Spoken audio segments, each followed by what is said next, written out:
Hey, I'm Daryll. And I'm Greg. We're on a journey on the long and winding road to share with you the glorious gift of music. We've had the privilege of making a lot of friends, and now we finally have the chance to sit down and have a conversation about their long and winding road and share with us the glorious gift of their music. So, relax and rewind it back. On that note, here's On That Note with Daryll and Greg.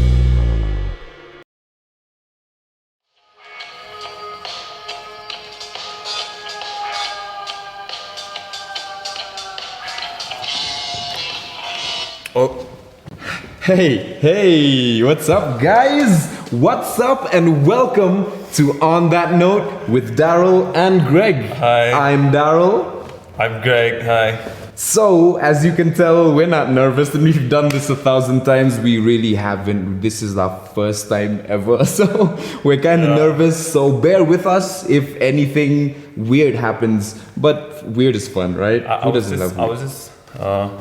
I was just checking stuff on my phone. I was googling how to get over a nervous feeling. Yeah.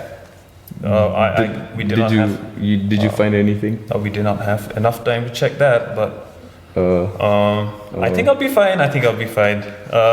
Because it is the first episode. The first drum roll ever episode of On That Note with Daryll and Greg. Yes. Hey, so we are so excited, and we are so excited, exactly, to have one of the craziest for sure, bunch of musicians that we have ever heard anywhere in the world, and they live just miles apart in Mizoram. They just put out an album a few days back. You can't just say they live just miles. Ladies and gentlemen, we are so excited to have on the first ever show of On That Note with Daryll and Greg. You're in for a treat. Ladies and gentlemen, please welcome Avora Records.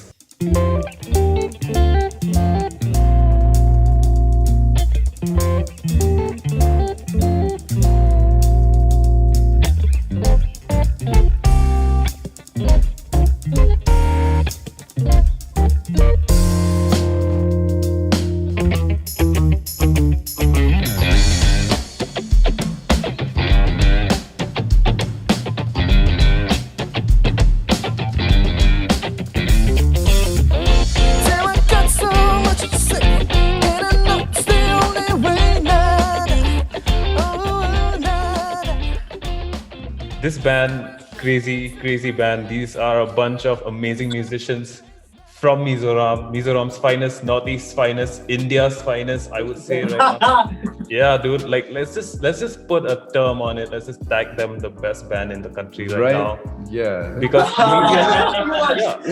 true. It's true. Comedians on drugs is like it's something else. It's a standard. Like, yeah, man. You know what I mean? Especially like for us. Like from here going into like saying, hey man, I'm gonna smack you all around a little bit with my stuff.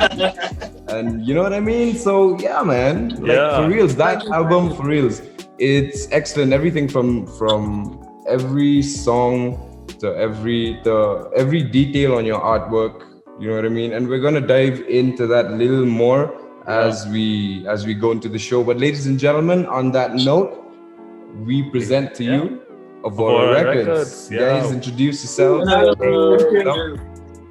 Nice. All right. So we've got Kos, Stefan, Ruata, CK, Sanga. Hey. These guys are like, I've known these guys for a while, and so proud of you guys, man. Congratulations on the album. Let's go back. We'll get into the album a little bit later. But let's go back to where you guys started, how you guys started. Like, what was the genesis of Avora Records? And also, why Avora Records? Why the name Avora Records? The genesis of Avora Records, I think Avora Records was born in 2013. Like we've mentioned before to other interviewers, it's just a bunch of friends hanging out in a home studio, writing songs. Yeah, writing songs, and different musicians would come and go all within the friend circle. And then that happens for some 2 years, and then fast forward to 2016, we decided to become a band with this lineup. So before this lineup, Avora Records was not officially a band. It was more like a home studio Project. label types. Project. Hence, it's the records in the name. Right. Yeah. Okay. But then it evolved into something we never intended. Something much bigger than we thought it would be. Yeah, it's crazy, man. I go back to your YouTube videos from 2014 when you guys put out Sights. I think that was Cos singing, right? Yeah, crazy, dude. Not in the band yet. sang a lot. It's so cool, man. It's so cool to see that you guys were like that, and now you're here, and the band is like way miles ahead, and it's so good to see that progression in you guys. Like, it's so cool, dude. So tell us about that. Tell us about doing Sights, doing songs like Anna's Anthem and stuff like that. Tell us about that experience. Songs like Sights and Anna's Anthem obviously came from our influences of the pop punk era, because we grew up on that era, and I don't know, I guess we've always wanted to do those type of songs, and considering the materials and the songs we already written, we just took risks, and I don't know, we just made them to what they are today in the studio. And I don't know, that was a different era for Avora Records, but we were very proud of that era as well. Yeah, I think Sights and Anna's was us wearing our influences on our sleeve, no? Right. Right. And it was this exact lineup that did that very amazing run of competitions that you guys did. Yeah, I think that was crazy. That was in a year, right, guys? That's how did you guys do that in a year, dude? Like, you won Sennheiser top 50, you won Hornbill, right? You won the MZO Vibrio Fest. I I think the biggest fest. We got lucky. We got lucky. Luck, man, dude. It's like playing snakes and ladders, right? And then you hit that one that takes you all the way there. That's what happened. Right? Yeah, all the way to 99, in 1 year, dude. But so tell us about that. I mean, that would have been crazy for you guys to just get all of that. I bet that recognition would have been something that pushed you guys to do way more music. I'm pretty sure. Yeah. So it's actually funny, Greg. We never thought we'd be this big. Yeah. I don't say we are this big, but yeah. Dude, you are, man. You guys are, dude. When we applied for Sennheiser, I was in a house party, and this guy called me up and then, "Hey, dude, have you sent the application?" We just applied it like that from the house party. I rented a laptop of the house owner, and I applied while I was in a party. Wow. Props to whoever threw that party. Man. Props to that guy. Yeah, man. And then, Hornbill, we were very serious about we it. were very serious about it. Yeah. And yeah, we have a secret weapon. Yeah. Yeah, man. Yeah, Rata, dude, I'd have to say, amazing guitar playing. I've been a fan of yours for a while, but dude, the album, I mean, you could actually hear you in, the different versions of Rata's guitar playing, you could actually hear them come out here, and it's so cool, man. It's so nice. And we'll get into that, dude. Let's go chronologically here. And then, so after that, you guys won, I believe, Mizoram's biggest competition, was it that time? No, that wasn't after. That was before. That was the first. That was the first. All right. Okay, but that's still crazy that you guys went on this run of competitions. And after that, of course, you guys got, I'm pretty sure you got booked a lot. You got a lot of gigs. So how was that? How was that shift? Were you guys moving from, having lesser shows to probably having more shows after winning all of these competitions? I don't know. As a band, the first time we went outstation was for the East Zone finale Sennheiser. Yeah, it was a band. Yeah. Before that, I remember Sana telling me like, I want to go out of Mizoram at least once in my life and perform with you guys as a band. And now we are what we are, and we are here because I think we got lucky and a lot of blessings, winning those competitions and going to cities we never imagined we'd ever visit. It's amazing. It's an amazing experience, and making great friends like you guys as well. Yeah. And Thanks, man. I don't know. It's the type of thing that money can buy. It's, Yeah.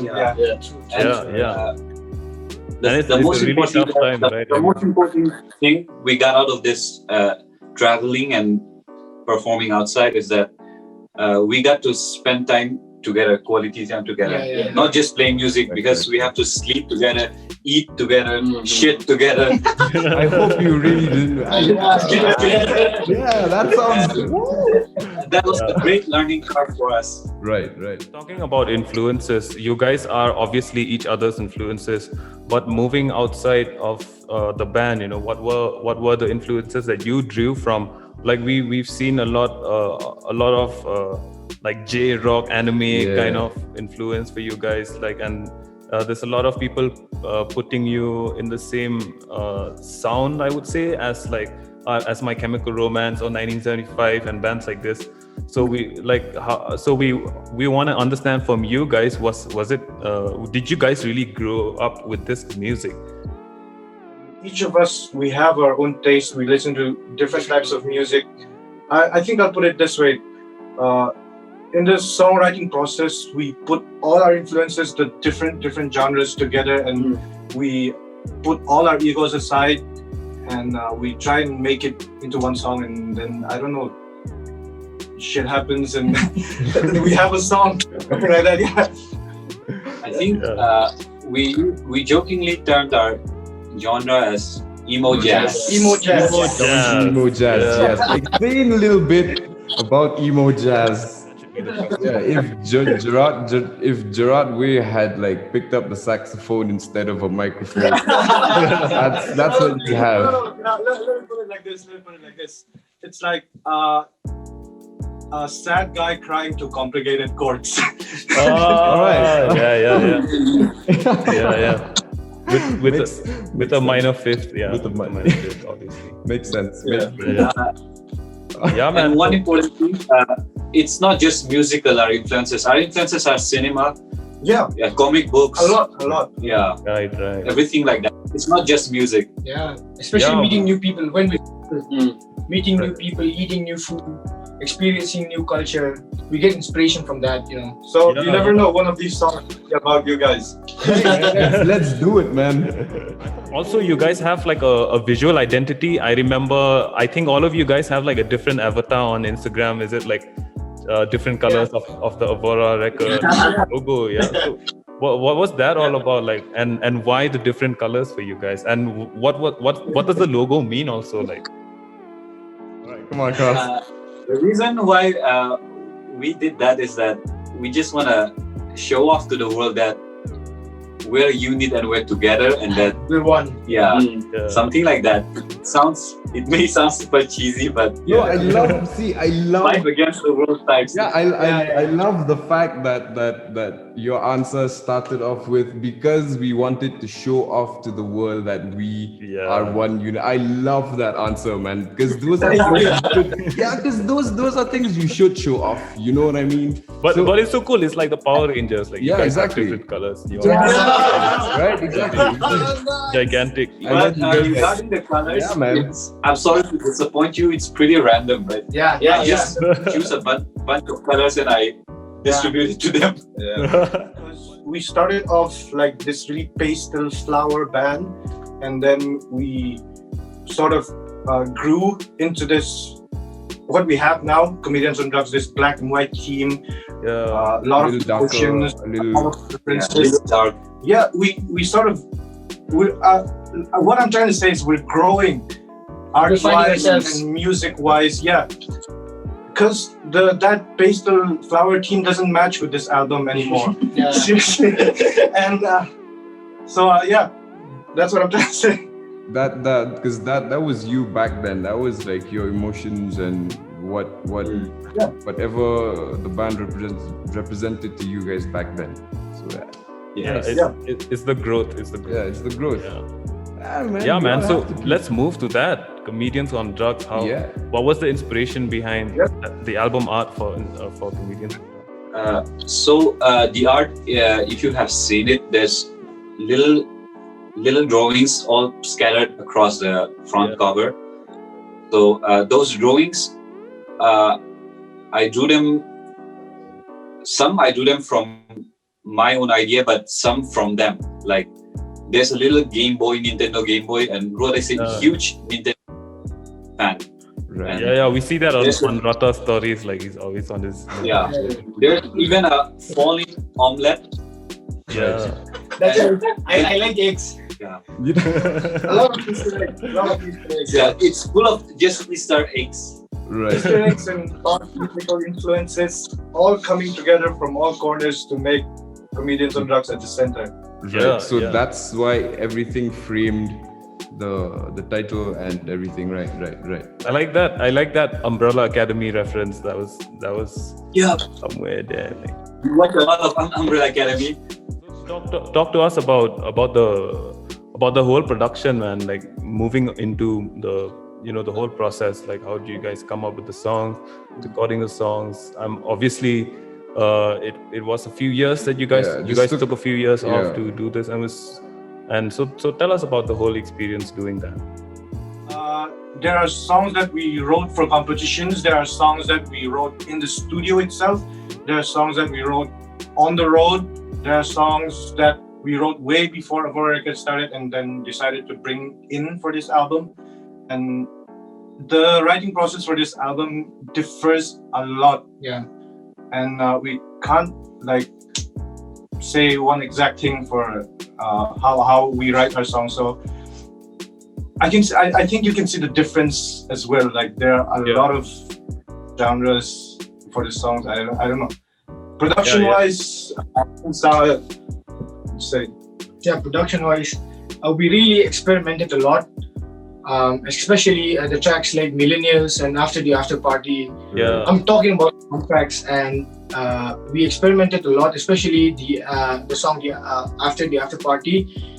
We actually used in the bridge there was a pipe effect, the drum beat. Right. We actually used a real pipe, and then we sort of connect the SM57, two SM57s on the pipe, and then I recorded that. Millennials. Yeah, it was pretty cool. Millennials is a song that we wrote inside the studio. The complete song we wrote it inside the studio. I think it was like 2 nights, right? 2 nights we wrote the song, and it just came out. And one of the songs, If You're Not Sweating, we completed the song in Shillong.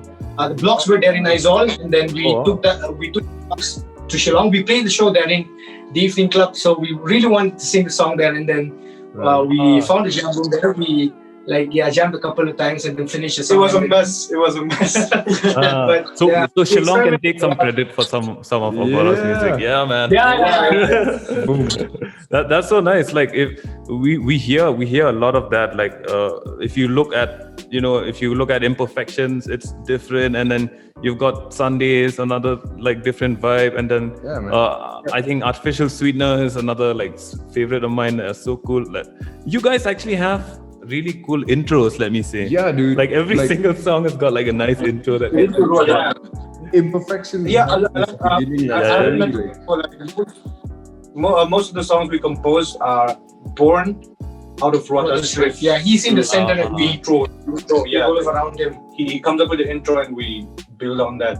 Right. Cool. Right. So talk to us about that, man. I think this is a question for Rota and Cos. You guys have this guitar partnership going, and actually the band is guitar driven.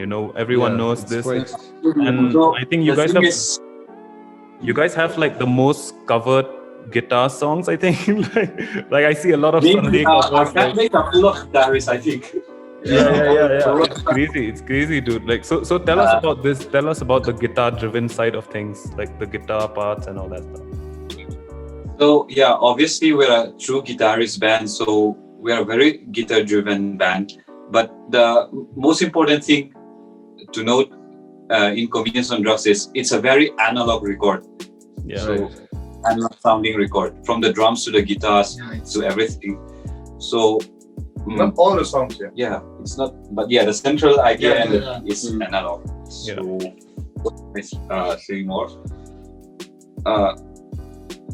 Rhoda comes in with this full sound, polish, and how do I say, ethereal sounding riffs. And what do we do about it? That's the most important thing, because we can't overplay it, right? So we have to build around those sounds and intros or riffs that Rhoda bring in. So this is, I think, the laying foundation of Comedians on Drugs. Yeah. After winning the East Zone finale, Rhoda was so happy. He came up to me and he told me close to my ear, "Bro, I will never come short with a riff." And he never did. Now we have.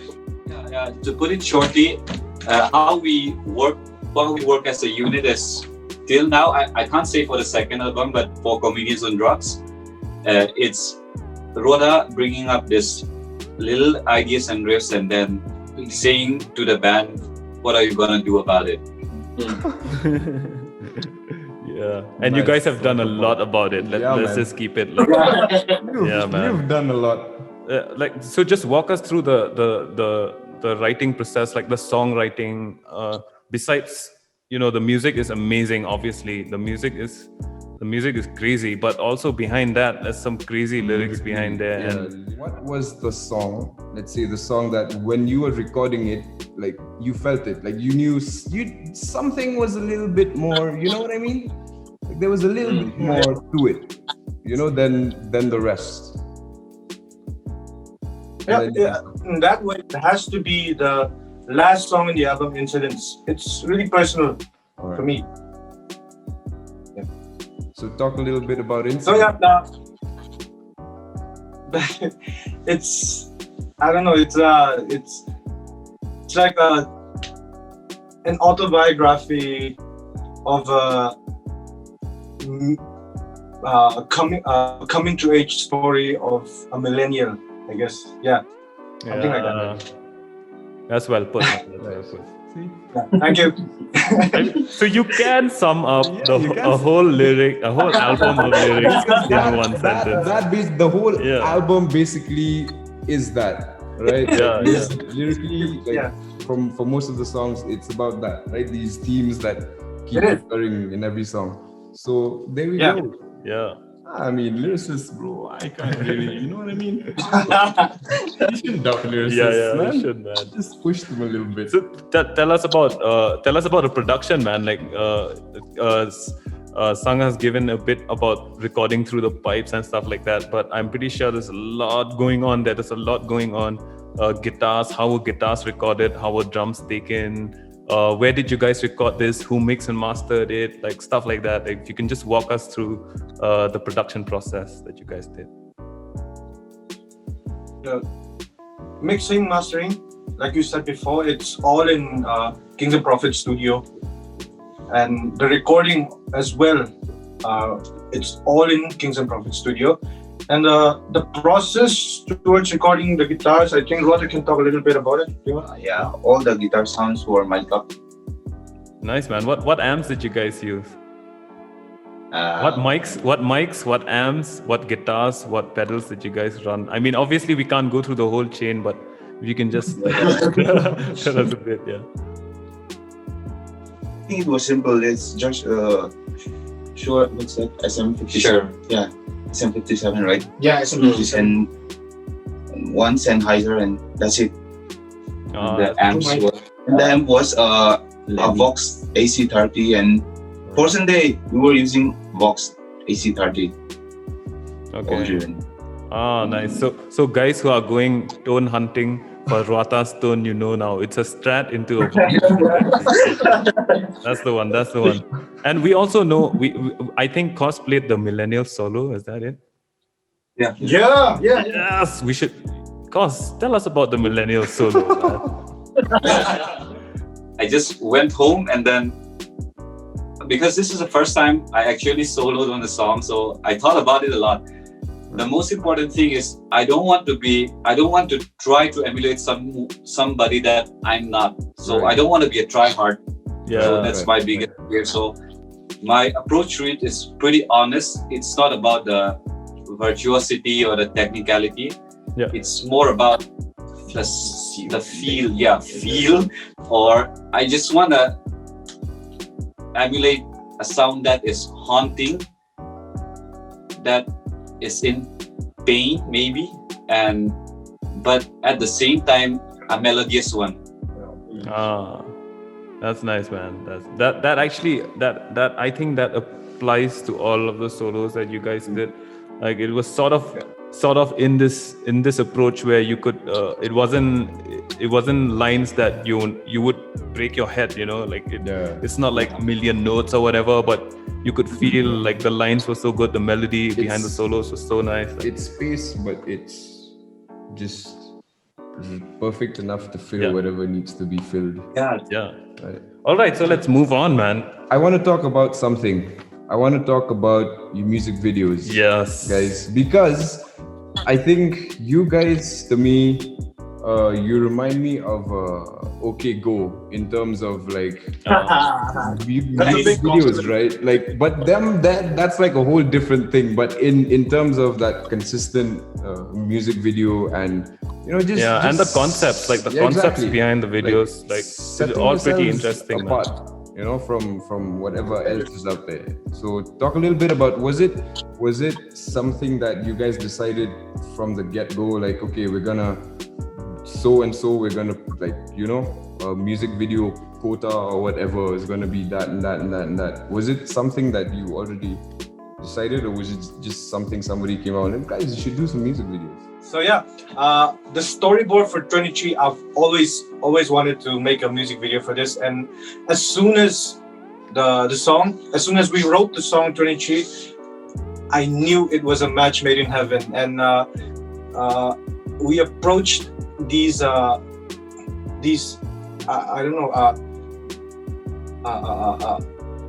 really rookie type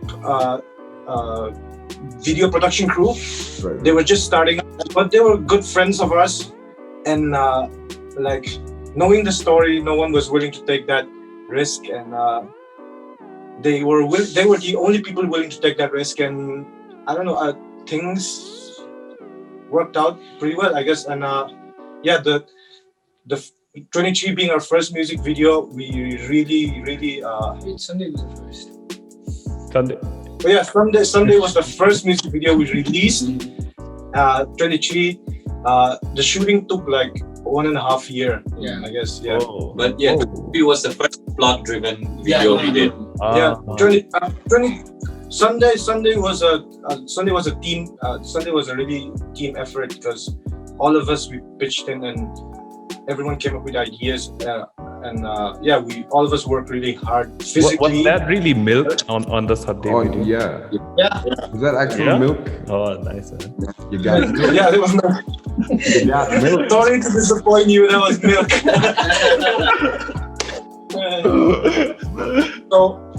So yeah, and then we started having these other random ideas and storyboards, and we already knew people who were crazy enough to work with us, and I don't know, and then we took risks, and then now we have a collection of music videos that we are very, very proud of. Stephen is very much into cinematography. So he's always the director of our videos. Cool, man. All right, so I guess that's about it with the music videos, right? Or do you have any more questions? No, I'm good with the music videos. They explain everything, man. I dig it. Yeah, so let's wrap it up. So this segment is called It's called rapid fire. I mean, there's always a rapid fire segment. Yeah, so why call it anything else but a rapid fire? Yeah, so we have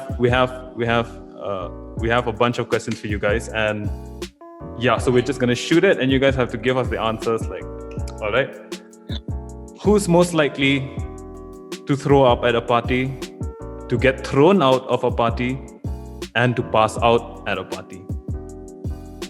Yeah. Yeah, I think, yeah. Tiki is most likely to get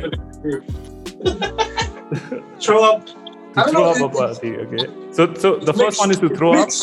The second one is to get thrown out. Yeah. So who's the most likely to pass out, man? That's not brother. Rota. All right. Take turns passing out. It's the guitar partnership. Yeah. Who's the most likely to get the whole group in trouble?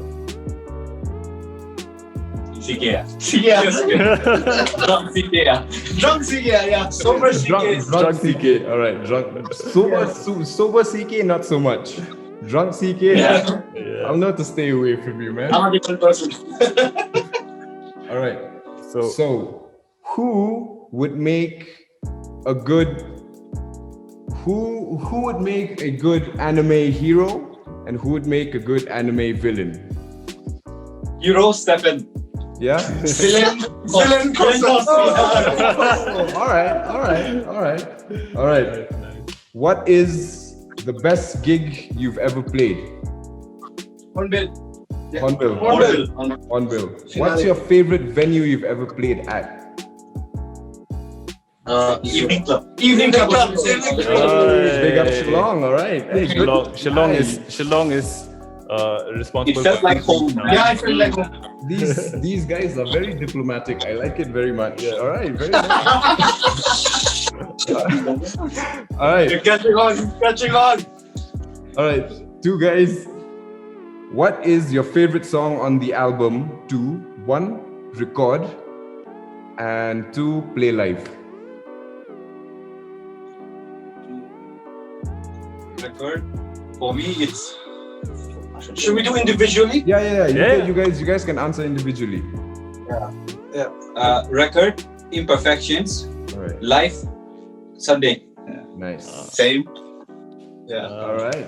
Record. Guitar Millennials. partnership again. Millennials. For me, record, Millennials, and play after the after party. Nice. For me, record, Millennials, live, borders. Nice. Record, artificial sweeteners, live borders. Oh, cool, Nice. man. All right. All right, that wraps up the rapid fire segment. And now, Wasn't Yeah, right. before we let you guys go, we are gonna head into a performance video. You guys are performing, I believe, Waltz of the Foolish Youth. What's up, foolish youth? So, Yes. ladies and gentlemen, here is Yes. Avora Records with Waltz of the Foolish Youth.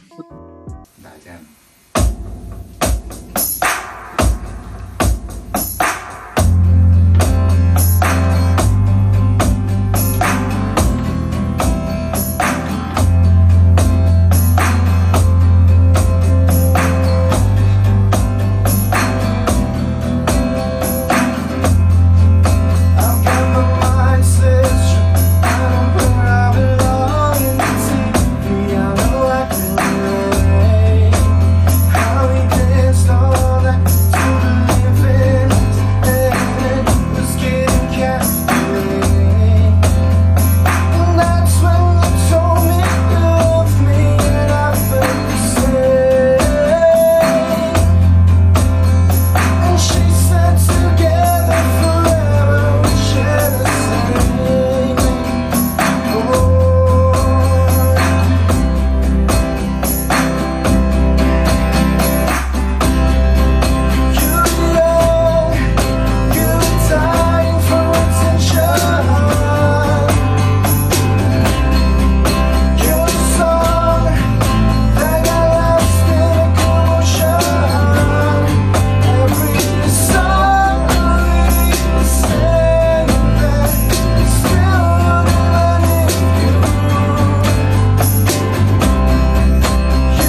that was Waltz of the Foolish Youth by Avora Records. That was so cool, guys. That performance was amazing. Thank you so much for doing that. And now we're on to the final segment of On That Note with Daryll and Greg, and this segment is called Record of the Week. And on this segment, you guys will be telling us your favorite one favorite record by any band, and tell us why it's your favorite. One record. Yeah. One record each. Yeah. Let's go for it. A record as in an album or a single? An album. Okay. I'll go with the Beatles' Revolver because I own the vinyl. Hey man. And wait, and it's an important record. Yeah, it is. Steven? Yeah, so I'll go next. Mine is 3 Cheers for Sweet Revenge, My Chemical Romance, because it saved my life and it pretty much shaped my life. Right. Yeah. Hey. MCR for life. Yeah. Wait, I'm going. Yeah, me. I'm gonna say, "Is This It" by The Strokes. All right. Yeah, I grew up listening to that record, and yeah, I like the record. I think it's pretty cool. Nice. For me, can I start? Yeah, For me, Jacob Collier, In My Room. Oh, nice, man. The quiet ones are always the ones that, you know what I mean? Goddamn left field people, man. Rata is actually in my room is actually Rata. You know, that guy is in his room. Yeah. CK, tell us your favorite record. Yeah, for me, In Love and Dead by Views. All right. Nice. All classic albums. Yeah. Yes. Cool stuff. Very nice. All right, thank you guys. So On that note, thank you all for joining us. We have for the first show ever, guys, ladies and gentlemen, Avora Records. Thank you so much. Tell us what you have going on, what's in the pipeline, what's coming out. It's all yours. Go for it. There's nothing really going on right now because of the whole pandemic, obviously. But yeah, we're thinking of jumping straight into the studio again to work on our second album. Nice. Yeah, that's cool. So you heard it here first. They're doing a second album, guys. Yes. Yeah, so thank you so Follow much. us on Instagram and Facebook. Yeah. All right. Follow these guys everywhere: YouTube, Instagram, Facebook, Spotify, whatever it is. I'm pretty sure you can get it. You can just Google everything and just follow everything. Yeah. So thank you so much. On that note, with Daryll and Greg, thank you so much for coming to the show, guys. We are very happy to have you as the first guest on this show. It's been cool, man. Yeah, it's been cool. And congratulations again on Comedians on Drugs. And we hope that you guys go even further from here, obviously. Yeah, we want to see you guys do more music and bring up more music videos, more shows. Let's do it, man. Hope to see you guys soon. Yeah, thank you so much. Thank you, Avora Records. Be safe, dudes. Thanks, guys.